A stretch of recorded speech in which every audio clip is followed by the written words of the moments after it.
guys, and welcome back to my channel. I'm Emma if you're new, and today we have guest star, my roomie Renee. Hi. We're going to be talking about dating and relationships. Yesterday at Pokey, Renee had this great analogy. That dating should be like having a job. And like we'll get into it, but it's crazy. It really is. We have a bunch of metaphors and a bunch of different... I don't know how it is at other schools, but I know at FIT and just living in the city, dating definitely isn't the same as what like my friends from back home have had. Like they have all their little frat guys, and like that's great. They have guys in their actual classes who aren't gay, and they actually just have like guys to hang out with and stuff. And I think going to FIT, which is primarily an all-girls school, it's definitely been a great experience. And it's not a typical college experience. Which is fine. Which is good. Which I think is good for me, but sometimes like, sometimes you do want, like sometimes I feel like I'm missing out. Like I remember my first semester, I went back home and I was hanging out with some guy friends and I was like, I don't remember how to talk about. Yes. God, I was like, so you watched the Yeezy show? Yeah. And it's just different, which is totally fine, and it's just part of like growing up. And the way I like to think about it is like 4 years of partying or 40, because I mean, like, we're still having fun now. It's not, it's definitely gotten better. Like, turning 21. And just, like, you definitely make your own adventures, and there's always an endless of things to do, like adventures and whatnot in the city. So it's always an adventure whenever we go out and whatnot. But dating is definitely the roller coaster of it all. The ups and downs, it's all good. So I know personally, I've tried some of the dating apps like Tinder, Bumble, most lately Hinge. Renee, what is like your take on those? I met one guy on Bumble. Okay, and how did that work out? Now we're like good friends. It's weird.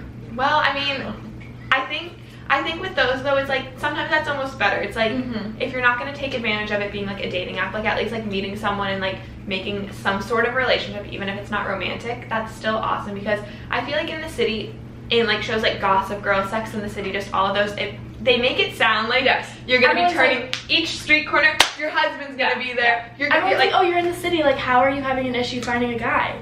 But New York's actually like rated one of the most difficult places to meet guys. Because I think, and we can attest to that. We really can. So we do have friends at like NYU, Columbia, Fordham, etc. that like we'll hang out with and stuff, but it's definitely not the same as having them and seeing them on a day-to-day basis, like walking down in classes, walking out of your dorm and like having them down the hallway or something. Like shout out to you, Quee and Chris Lum. Like you guys were great, but we wish there were more Quees and Chris Lums on our hall. But so Renee was saying yesterday how dating is like a job, and we were saying how when you're going to apply for a job, typically like you have your resume and you're like, okay, this is what I'm qualified for. You're not gonna apply to a job that's like completely and totally out of your league. Like shoot your shot, that's great if you get it, but like you gotta be realistic with yourself. So it's like you have all your list of skills and whatever, and you know what you can bring to the table, but you're not gonna apply, like if you have all these marketing experiences, you're not gonna go to apply for like a cashier job.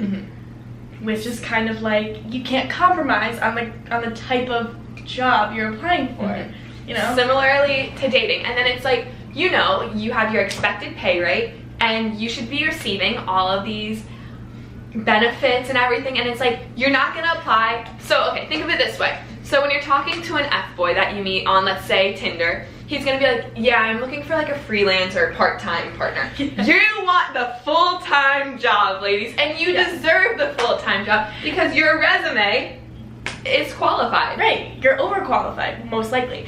And when they say that there's no growth in the position, like if you're like, oh, it's a part-time job, but someday I can be a full-time, someday I can be actually working here, it's not gonna happen if they flat out say it. And most likely it won't happen anyway. If all the red flags, I'm kind of like making it more. And I think that's something that Renee and me personally have definitely, like, I want to say throughout like the past like year and a half, like we've definitely been aware of when we're applying to a job that we're overqualified for. But it's like you keep being like, no, maybe I'll get that pay raise if like I stay an extra 6 months, or like maybe it'll turn into a full-time position and I'll get those benefits. I can convince, but you gotta understand that what they put on the table sometimes is what you're gonna get. And 100%. you have to understand that sometimes you have to have growth and just realize when it's time to move on to a new position and a new job and somewhere that your skills will be. It could be a super fun job, but you're not getting paid enough. So yeah, you could stay there for a little bit, you could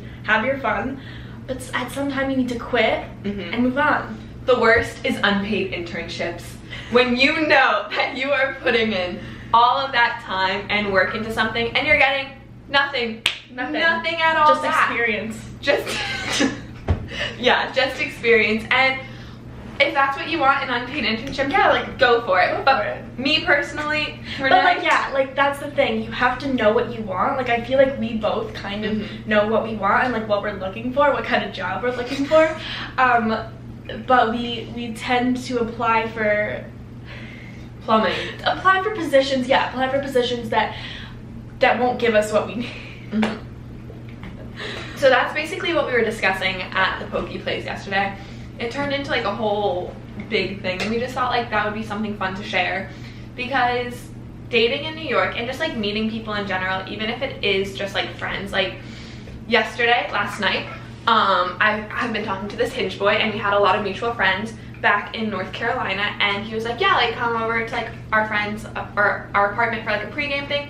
And so we went, and like when Renee and I were even like walking over there, we were like, you know, we're gonna look at this as a networking night. And I think that's one thing that I know I've struggled with personally, like when going out in the city. It's like I go out at night and it's like, yeah, I want to have fun with my friends and stuff, but like in the back of your mind you're always being like, maybe my Prince Charming is out here tonight, like maybe I'll meet my soulmate. And like you're probably not gonna find your Prince Charming at some hole-in-the-wall bar. So it's just important, I think, to like be open to like just meeting friends and seeing where those relationships go, because New York, as many people as there are in the city, like it can be really lonely sometimes. Yeah, and like I believe truly that like everything happens for a reason, and that what is for you shall not pass you. So love that. Say you didn't get the job position or you didn't get the promotion. Okay, it just wasn't for you. There's something else out there that will be 100%. Perfect for you and that you'll be happy with, and you'll get all the benefits that you need and deserve. Not only need, but the benefits that you deserve. Yeah. So yeah, that's all we have today for Boy Talk. Comment below if there's anything else that you would like Renee and I to chat about. We also have our other roommate, Katie, who would be happy to join one of the vlogs one day. Right, Katie? She said if you couldn't hear. But yeah, thanks again so much for watching. I'll have Renee's Instagram linked below. Make sure to like, comment, and subscribe if you haven't. So yeah, bye guys. Bye.